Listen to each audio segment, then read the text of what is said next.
आपल्या भारतामध्ये इथून देवाची उत्पत्ती झाल्याची आपल्याला पाहायला मिळतं. त्याचे जे काही वेद आले त्या वेदाची उत्पत्ती व्हायला सुरुवात जी आहे इथून झाल्याची आपल्याला पाहायला मिळतं. त्याच्यापूर्वी फक्त संस्कृती होती आपली. संस्कृती म्हणजे जी मानवाला विकासाकडे नेणारी संस्कृती. हळूहळू माणूस जो आहे संस्कृतीच्या विकासासोबत स्वतःला विकसित करत होता. तर ही संस्कृती देखील आपल्याला पाहायला मिळते. आता ही एक इमेज आहे, मी दाखवलं आहे कशा प्रकारे जे आर्य आहेत ते प्रवास करत आपल्या सिंधू खोऱ्यामध्ये प्रवेश करतात. तर त्याचा हा मॅप आहे, एक चालणार नाही कारण की स्लाइड मध्ये PDF आहे. स्लाइड असते तर दिसलं असतं.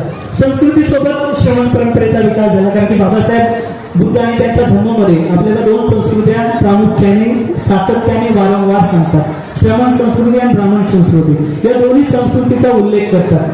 तर संस्कृतीच्या ज्यावेळेस पूर्णपणे लयास गेली सिंधू संस्कृती, त्यानंतर आपल्याला दोन संस्कृती प्रामुख्याने उदयास आलेल्या पाहायला मिळतात. आता मला बरेच बांधव जे आहेत ते प्रश्न विचारतात, सर जैन आधी का बुद्धिस्ट आधी? तर आपण ऐतिहासिक दृष्ट्या जर पाहिलं तर जैन आधी, बुद्धिझमचे आहे खूप आधी. तर जैनांचं आपल्याला त्यांचं जे आहे त्यांची दोन युग मानली जातात.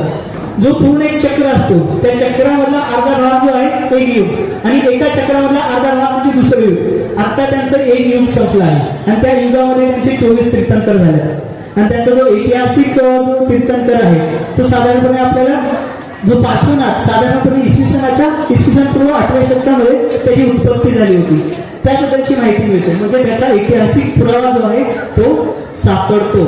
ऐतिहासिक पुरावा म्हणजे तो झाला आहे त्याबद्दलच्या नोंदी आपल्याला मिळतात. आणि तसेच महावीर जयंती म्हणजे भगवान बुद्धांच्या अगोदर जर बुद्ध नाही परंतु ही परंपरा आहे. या परंपरेमध्ये समन परंपरेमध्ये अनेक सेक्ट होते. जसं भगवान बुद्धांच्या महापरिनिर्वाणानंतर भगवान बुद्धांच्या हयातीमध्ये अनेक सेक्ट झाले ज्यांना पंथ म्हणतो आपण. तशाच प्रकारे यांच्यामध्ये देखील पंथ होते समनामध्ये. त्यातलाच सुरुवातीचा पंथ समन संस्कृतीमधला हा म्हणजे जैन. आणि त्याच्यानंतर आपल्या बौद्ध साहित्यामध्ये जे काही आपल्याला वर्णन मिळतं ऐतिहासिक दृष्ट्या ते म्हणजे बुद्ध परंपरा. आणि बुद्ध परंपरा जी आहे आता सगळे लोक आहेत तुम्हाला म्हणतात सर 28 बुद्ध झाले, ओके झाले, साहित्यामध्ये वर्णन आहे. परंतु जर आपण साहित्याचा जर व्यवस्थित अभ्यास केला तर कल्पाची माहिती आपल्याला मिळते आणि कल्पामधूनच जे आहे बुद्धांची उत्पत्ती होते. कल्प लोटल्यानंतरच बुद्ध उत्पन्न होतात. तर या ठिकाणी कल्पामध्ये आपल्याला बुद्धांची उत्पत्ती पाहायला मिळते. पहिला आहे 6 कल्प. या 6 कल्पामध्ये एकच बुद्ध जन्माला येतो.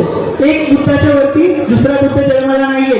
दुसरा आहे मंडकल्प. या मंडकल्पामध्ये 2च बुद्ध जन्माला येतात. 2 बुद्धाच्या वरती दुसरे बुद्ध जन्माला येऊ शकत नाही.